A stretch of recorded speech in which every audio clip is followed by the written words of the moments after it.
Hey everybody! I thought I once again had already made this video and I have the hardest time with this little phone. I think I just hit the wrong buttons or they're too sensitive or whatever. But I hope everybody's doing well today. It is Wednesday. We had one heck of a storm come through here last night. So I hope everybody that's been in the path of this storm from Texas all the way to I think South Carolina through Alabama, South Carolina, parts of Tennessee, fared okay. We did. We're fine. Nothing was happening, but there was lots of tornado possibilities. So it was a long night. Terry and I were both up and down all night because we were just too restless.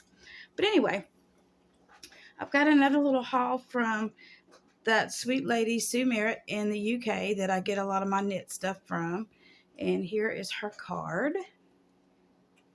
It's called Nanny Sue's Knitting Room. And she makes the cutest little things. So I wanted to share those with you. I've got this little yellow teddy bear with a little white bow. And I have a couple of these, but I don't have a yellow one. And I wanted to get some yellow stuff. Let me show you the rest of it together. Just because I don't have anything and it's springtime and everybody loves yellow. And she made these little booties to go with this little outfit. And they're a little different style than the ones I normally order. And a little bit bigger. The stuff I usually get is preemie because I ordered a lot of stuff for Palmer. And then here's a cute little bonnet. There's the back, and it's got the frill around the back and around the front and little yellow ribbons. Very pretty. I wish I knew how to knit. I don't know if I have the patience, though. And here's the little romper. And I ordered this set for my partial silicone girl, who y'all haven't seen yet. I've named her Birdie after our sweet friend from Birdie's Babies, Linda Plummer, who we lost last year, a few months back. And she's the Scout Sculpt. But she does have different limbs because I'd gotten her to be a cuddle baby, but she's just too cute and she needed arms and legs. And also got these. I got this one for Birdie and this one's for Brody so they can match. Since it still is a little chilly, we can probably get away with wearing these for another few weeks anyway. And I also bought some things from her because, in case you don't know, I'm completely obsessed with the UK. I must have lived there in my past life because anything and everything just fascinates me. Books, movies, comedies, clothes, everything. Sadly, the shipping is crazy, so I have to just get it when I can. But anyway, she had these for sale, and I just love this, and I thought it would look really sweet on Birdie. And it's a little Winnie the Pooh set with little yellow flowers and gray leaves and polka dots. And then the little Pooh is stitched in gray and the little flowers pot. I think he's holding a little flower pot there. And then it just says Pooh Bear on the bottom, which is also what I call Sarah Beth, our little 5-year-old. Her nickname is Pooh. And then I needed these a couple weeks ago when it was Peter Rabbit themed Thursday because I don't have any Peter Rabbit clothes as far as I can tell unless there's something in storage that I've forgotten about, which is possible. But as far as I know, I don't have anything. And so they're little dungarees with little wooden buttons and a little stitched Peter Rabbit. And it's got the little kangaroo pocket. And I thought those were super sweet. And then, to help with my obsession with the UK, the little guards outside Buckingham Palace. I've wanted one of these outfits since I've seen them on Suzanne's channel years ago when she got some things with the little guys on there. And, you can't just find it anywhere. And again, the shipping, because it's pretty much only sold in the UK, so the shipping is wow, because I price things and there's some things I just can't do. The knit things I pay the price for, but anyway, so I got this from her and that's probably going to be for Birdie as well. And then here's two of my obsessions. with the little guards and teddy bears. And I thought this was so sweet. And I might have to put it on before it warms up. But it's done in like an oatmeal-y brown color. And the bears have blue hats, red jackets, blue pants, and I think it's supposed to have a white stripe down the side. And then the pants are super cute too, with the argyle or whatever design that is. I'm not sure, but I thought those were super cute, and I was tickled to get them. And then this little set I love so much because I love this color for one thing. And again, it has bears on it. But the cutest little thing is it has these little short pants. And I love this because when I went to Russia to get Kira 20-something years ago, all the little boys in the nursery or in the orphanage all had on little short pants and tights and the little buckle shoes. And I just thought that was just so cute. And I wish that was the fashion over here because, Lord have mercy, Isaiah would have been one cute little fella, I can just tell you. But anyway, so we have that. It'll probably have to wait till colder weather to use the sweater. But anyway, I thought it was super, super cute. Are we still going? Yep, good. Miracles never cease. I also have this girl that I'm going to start on in a few weeks, probably. I've got other things ordered for her. Like her eyes are coming in. And, excuse me with all my nonsense up here. But if y'all hadn't ever seen the Gabriella's Sculpt by Riva Schick, yeah. And live and in person, mercy. But she looks just like my daughter, Kira. The one rendition I've seen when Kira was 5. She'll be the size of a 5-year-old. But here is her torso. Let's scoot you back a little bit. Okay, there's my hands to show you the size. Okay. What really looks huge are these arms, y'all. Okay, there's her torso. There's a little arm. But look at her little hands. Aren't they cute? And they can wear little rings. I think she's going to be adorable. I think Kira was a little chubbier than this. She still had a little more toddler than this rendition. And look at these feet. She wears a size 10 in little girl shoes. But look, she can wear flip-flops or little sandals with the little things between her toes. So I'm excited about that too.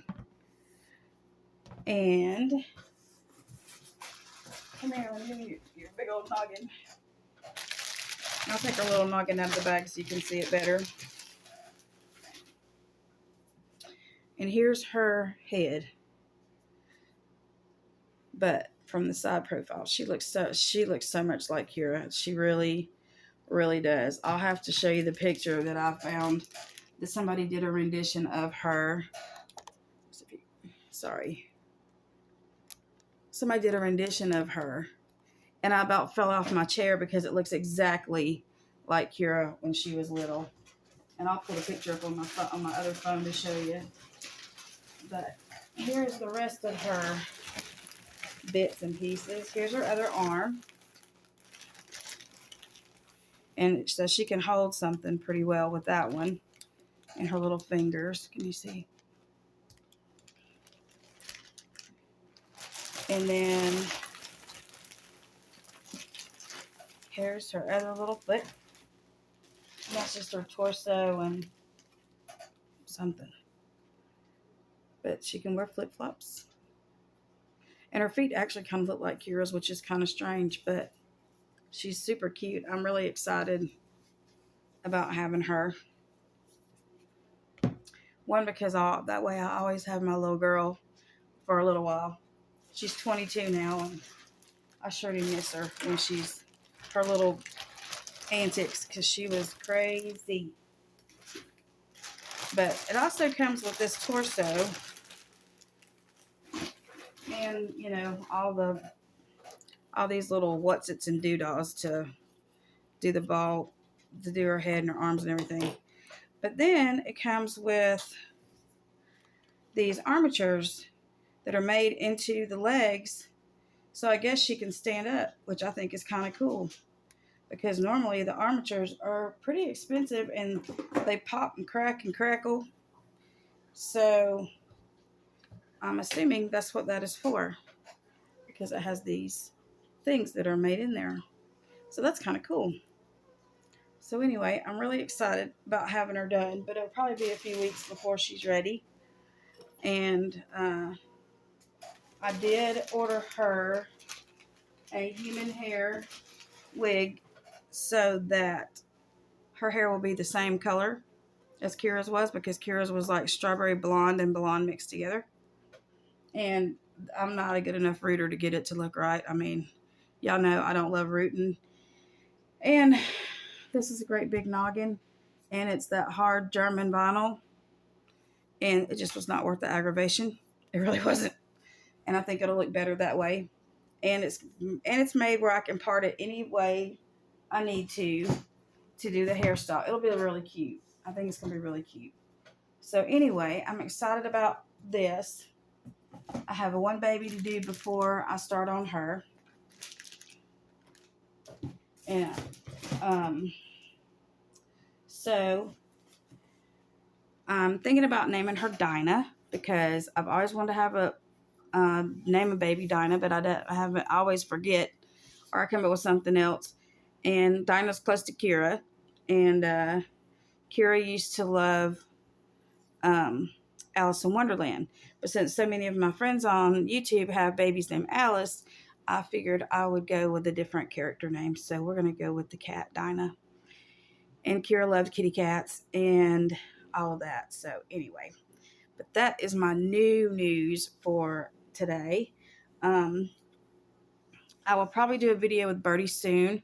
I've still got to adjust her arms. I've got to trim off, the stumpy parts, because there's just when you get them in pieces, it seems like there's all this extra, and she doesn't fit right in the body. And I ordered one of the bodies that is printed, that has the little bears and flowers, I think, or something. Anyway, it's got white, and it's got little pink flowers and little tan colored teddy bear outlines. Because I thought, well, that'll look cute, because it'll look like she always has on a onesie. But I do have her put together, but I think I need to adjust her arms a little bit, because she looks like a linebacker. So I'm going to try to do that before I give her grand debut. And of course, she's not painted either, because she's silicone. So I've got 3 of my silicone babies to paint. And then I've got one that I'm going to do a cuddle baby with, that I'm going to paint, that I'm probably going to sell, or I might do a giveaway. I haven't really decided yet. And it will be a definitely cuddle baby. And it has the grumpy Sculpt head. So anyway, I hope everybody is doing well. My husband has gotten to go back on first shift, so that always makes life easier and more fun around here. Today I'm at home and there's nobody here, which is very weird. So normally I either have kids here, or he's here sleeping, or I'm having to tippy-toe around. So it's kind of an adjustment. I really don't know what to do with myself. So I think I'm going to do a little bit of cleaning, and I was going to go out to the doll room, but I may wait till later on this afternoon and do that, and try to get a few babies ready for Theme Thursday. And it's really pretty today. It's always gorgeous after a horrible storm, but everything's very soggy, so I don't know if I'm going to go outside and try to do anything outside yet or not. It's supposed to get cooler again, like it highs in the 60s here. Today it's like 73, it says. So we shall see. But anyway, I also want everybody to pray for my friend April. She lost her 24-year-old son almost a week ago. And she found him collapsed outside. And we didn't know what happened. And come to find out, he had an enlarged heart. He'd had COVID 3 times last year. And for whatever reason, we don't know why it took his life. Lucas was a sweet boy, and he's going to be missed very much. And she's struggling really hard to come up with the finances, because we don't ever really plan on having to bury our children. And so I'm thinking about on my Facebook page, if anybody would like to donate, I can give you the information to the funeral home. because she really is. Right now, he's still at the medical examiner's because in Florida, they are very strict and they don't give you, apparently they don't give you any slack. When I lived in Florida, I was very lucky when I lost Bart that one of the funeral people was a friend of his, and so it didn't cost me as much, and a lot of the hard rules that they have now didn't apply, because I don't know what I would have done if I had to get everything paid up front before I could even move him from the hospital or whatever. And I don't know if it's because Lucas passed away at home. I don't know why it's so strict, but it really is. And so anyway, if anybody would like to donate, and I'm not begging for money, I'm just saying, or know of an organization that might could help her, I've sent her a little bit myself, um, to try to get it where they can get him embalmed, because in Florida, if they do an autopsy, they have to be embalmed, and even if she wants to cremate him or not. So, and that's about $1,500, and um, anyway. So if you would like to help, just let me know, and I will put you in touch with the funeral home, and you could send your payments directly to them and on her behalf. That way, everybody feels more secure if that's what you want to do. But anyway, as always, I love you, my wonderful YouTube family, and thank you for sticking by me. And as always, strap in for Spencer.